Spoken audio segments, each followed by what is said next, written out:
Here's your gentle reminder that it's okay to smile and grieve at the same time. I'm so thankful for this little kitty. So thankful for my crazy busy fur babies, to remind me in some ways that life moves forward. You know, life moves forward.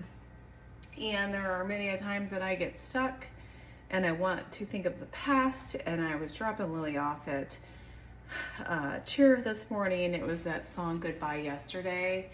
I'm living in the light of a new day. And I just wanted to start crying. And I was reminded of that. It's okay to start to somehow find a way to enjoy life again, whether it's through snuggling this little sweet guy, or walking the dog, or enjoying a nice cup of coffee, or a moment where you want to get down, baby? And he's so snuggly. Or a moment where you are just kind of in the moment, enjoying the moment without feeling guilt or like you shouldn't be there because you should be grieving. And you know, every moment of every day brings its hardships. And I shared with the upcoming Father's Day this weekend. It's extremely difficult.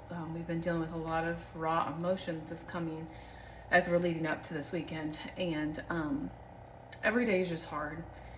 From the Jeep mishap that I shared about yesterday to just everyday dinners with the kids and Quentin's spot that's missing at the table. I was telling Kale this past weekend when we were at GCU visiting college, you know, we had a 2-hour difference, and so I had gone and edited some videos that I had a campaign for, and he went to go work out in the gym at that hotel, and I had fallen asleep in the midst of editing because, let's just be honest, I'm exhausted. I had fallen asleep, and I don't know how long I had fallen asleep for, but it was just kind of a doze off, and I woke up in this massive panic of reality. It's like my brain and my heart still haven't caught up yet, you know, and it's been over a year, and I think people are like, oh, isn't it time that you start grasping reality? I believe that the first year of grief, when you lose someone that's so close to you, that first year is like this massive fog of trying to just figure out how to survive. And then when year one goes by, and the next calendar memory comes of maybe a holiday, and you're reminded, wow, okay, this is not the first Memorial Day without you. This is not the first upcoming Father's Day without you. It starts to pile on. That grief starts to pile on, and you start to realize how real this is. And so that this is my reality. I would love to go back, but it was God's little loving, gentle reminder on the way home from cheer. Goodbye yesterday. I'm living in the light of a new day.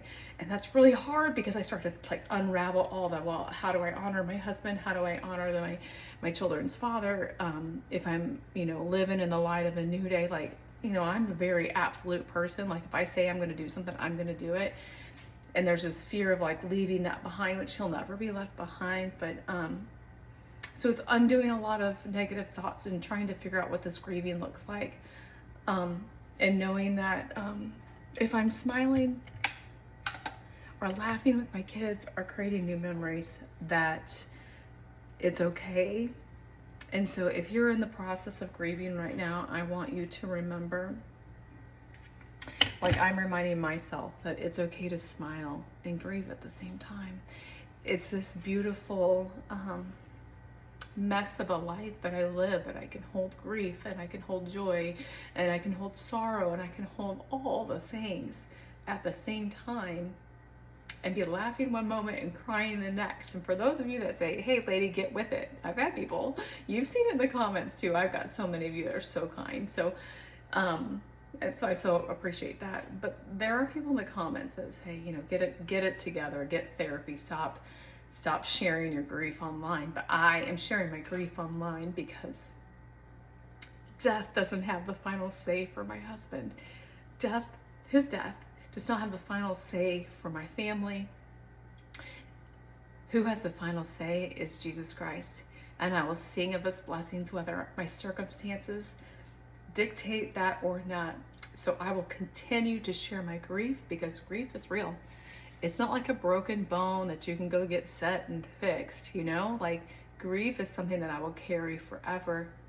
It's just learning to carry it well. It's something that I will feel forever. It's not something that I just fix and put away. Like, I can't just be fixed, you know? But I can learn to walk in the light of a new day. And so that's my prayer every day, is like, Lord, help me to have eyes to see things that you see, ears to hear what you hear. And like this says on my coffee chat, or my coffee bar here, it says, God is able to immeasurably more than we think or we could ever imagine. I'm a dreamer, friends. The day Quentin died, I stopped dreaming. And so today, I want to get back to me. I want to start. I want to start focusing on what God has in store for us in our next chapter, without the guilt of feeling like I'm walking away or not honoring my husband. I have a feeling that these are true emotions, true raw emotions, and I'm sharing that raw for you, because for me, it's an online diary. For me, I'm able to go back and I'm able to see growth. But more importantly, it's not about me. It's about sharing his message through all of this, letting God have the glory through the tragic pieces of my life, the messy pieces of my life. It's not about me, it's about him and his kingdom.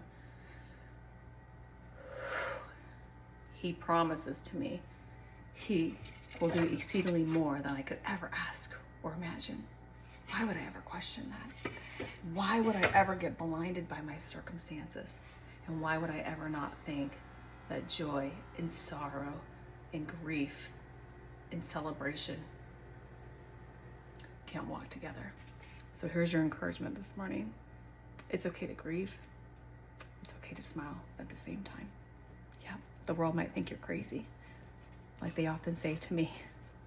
But the reality is, it's Jesus showing up through you, doing the supernatural. We can't do this on our own. As humans, as flesh, we cannot carry death on our own, because honestly, death was never something we should have ever carried. Jesus hates death too. God hates death too. That's why he came and sent his one and only son to die for us and be resurrected, so that we would have eternal life, that we would have the choice to live with him someday. Death has no sting. He's got the victory, and he has increasingly more and more, immeasurably more and more than you could have ever asked from your Father or imagine in store for you. Have the faith. You may not feel it, but he's working.